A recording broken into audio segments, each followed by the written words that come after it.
მესამე ტალღის დემოკრატიზაციისთვის და შეგახსენებთ რომ მესამე ტალღა მოიცავს დემოკრატიზაციებს 1970-იანი წლებიდან ჩვეულებრივ საწმისი პუნქტი იყო მემარჯვენე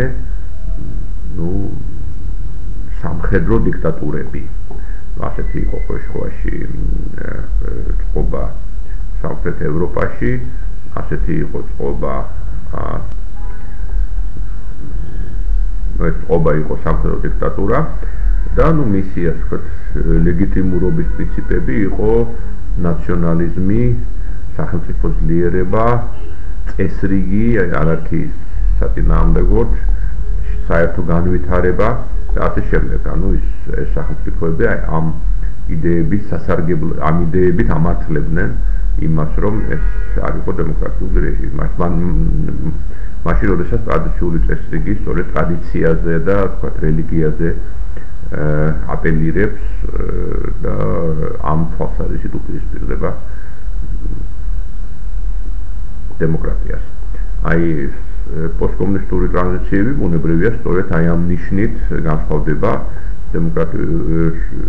იმ ქვეყნებისგან, ვიზედაც შეიქმნა ეს დემოკრატიული ტრანზიციის თეორია, ანუ სამხრეთ ევროპის და სამხრეთ ამერიკის ქვეყნებისგან. აქ ამოსავალი იყო არა მემარჯვენე დიქტატურა, არამედ აქ ამოსავალი იყო კომუნისტური დიქტატურა, რომელსაც ახასიათებს ერთი პარტიის კონტროლი და რომელიც თქვა ძირითადი ლეგიტიმაციის საფუძველი არის კომუნისტური წყობილების მშენებლობა, ანუ ისეთი წყობილების მშენებლობა, რომლის დროსაც არ იქნება კერძო საკუთრება, რომლის დროსაც არ იქნება საბაზრო ეკონომიკა და ყველა ადამიანი იქნება თანასწორი, არა მარტო თანასწორი კანონის წინაშე, არამედ რეალურად ქონებრივად და თავისი სოციალური მდგომარეობით თანასწორი. ანუ ეს პრინციპულად ესეც რაღაცნაირად დიქტატურაა, მემარჯვენე სამხედრო დიქტატურა, მაგრამ ეს დიქტატურის სხვადასხვა ტიპებია. პირველი შეკითხვა შეიძლება პირველი ვარაუდი უпростоრად შეიძლება დაეფუძნოს იმას, თუ ხომ არ განაპირობებს ეს განსხვავება საწყის პოზიციებში, რაღაც პრინციპულ და არსებით განსხვავებას იმაში, თუ როგორ წარიმართება დემოკრატიზაციის პროცესი ერთსა და მეორე ქვეყანაში, ერთი ან მეორე ტიპის ქვეყნებში. და საკმაოდ სერიოზული დისკუსია მიმდინარეობდა განსაკუთრებით 90-იან წლებში იმის თაობაზე, თუ შეიძლება თორე ჩაითვალოს დემოკრატიული ტრანზიციის თეორიის ის დებულებები, რომლებიც შემუშავდა მემარჯვენე დიქტატურებიდან დემოკრატიზაციის შეფრთხოებისთვის, შეიძლება თორე გავრცელდეს ისინი ასევე პოსტკომუნისტურ ქვეყნებზე. ზოგიერთი ავტორი ამბობდა, რომ შეიძლება, ზოგიერთი ავტორი ამბობდა, რომ არ შეიძლება. პირველ რიგში იმისათვის, რომ ამაზე ვისაუბროთ და ეს შეკითხვას პროფესიულად დავსვათ, უფრო მკაფიოდ დავახასიათოთ ეს განსხვავებები მემარჯვენე და კომუნისტურ დიქტატურებს შორის.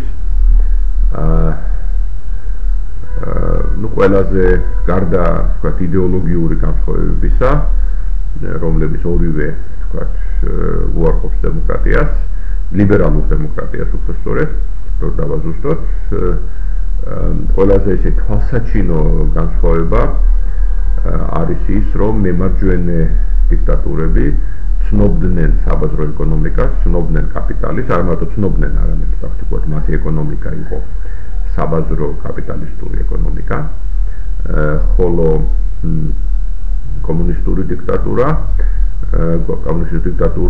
თქვათ, პრაქტიკულად გამორიცხავდა საბაზრო ეკონომიკას, თუ არ შეხვდით რაღაც პატარა სეგმენტებს, როგორიც არის მცირე საკანონმდებლო დამონაკლეთებზე, თქვათ, სოფლის მეურნეობის პროდუქტების მოყვანა და შემდეგ მათი გაყიდვა. ასე რომ ეკონომიკის რაღაც უდიდესი ნაწილი იყო კონტროლირებადი სახელმწიფოს მიერ. ეს არის ყველაზე აშკარადად თვალსაჩინო განსხვავება და ეს განსხვავება, რა თქმა უნდა, კომუნისტური იდეოლოგიის მიხედვით ყველაზე მნიშვნელოვანია, იმიტომ რომ კომუნისტური იდეოლოგიის არსი სწორედ იმაშია, რომ არ უნდა არსებობდეს კერძო საკუთრება და რომ ეკონომიკა არ უნდა იყოს არ უნდა იყოს განსაზღვრული კონკურენციით კერძო მეწარმეებს შორის. ახლა რა აი ამ განსხვავებიდან რა გამომდინარეობს, უბრალოდ რა არის რელევანტური დემოკრატიზაციისთვის, შემდგომი დემოკრატიზაციისთვის, მას შემდეგ რაც უარყოფ თქვათ კომუნისტურ დიქტატურას. სუმცირე ორი განსხვავებაა ასეთი,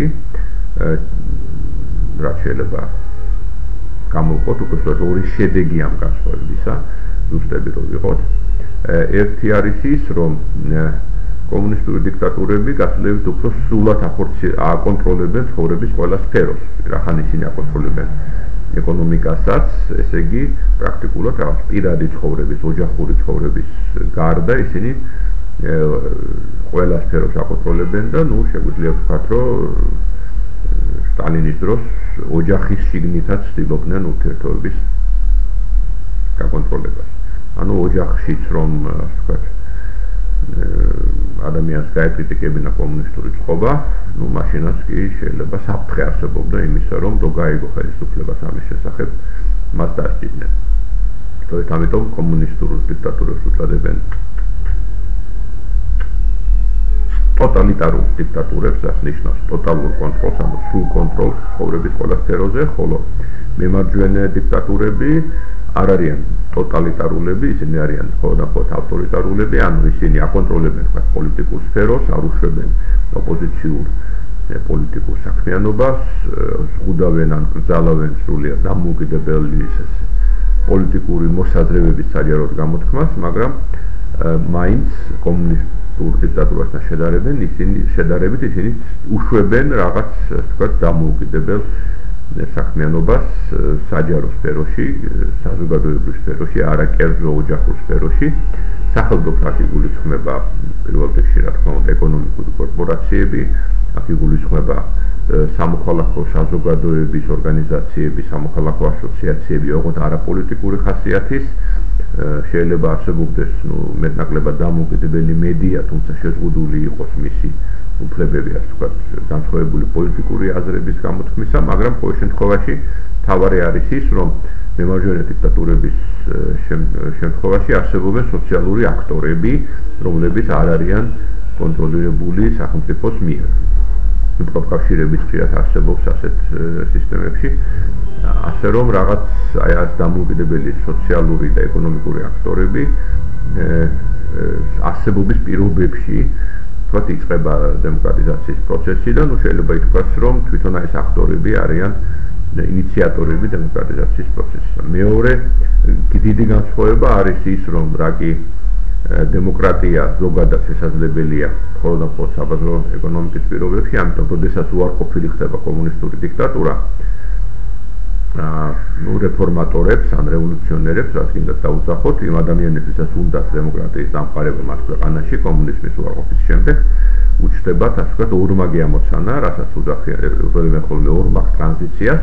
ერთის მხრივ მათ უნდა გარდაქმნან ეკონომიკური სისტემა, ძირფესვიანად და ასე ვთქვათ, გარდაქმნან ეკონომიკური სისტემა და უარყონ კონტროლირებადი სახელმწიფოს მიერ კონტროლირებადი ეკონომიკა და ის შეცვალონ თავისუფალი საბაზრო ეკონომიკით, ანუ კაპიტალიზმით და მეორეს მხრივ მათ უნდა უარყონ ტოტალური პოლიტიკური კონტროლი ხელისუფლების მხრიდან და დაუშვან პლურალისტური, კონკურენტული პოლიტიკური სისტემის არსებობა. ასე რომ თუ რაც არ ახასიათებს, რაც არ სჭირდება მემარჯვენე დიქტატურის უარყოფლებს, მათთვის საკმარისია მხოლოდ და მხოლოდ, ასე ვთქვათ, პოლიტიკურ სფეროში განხორციელებული რეფორმები.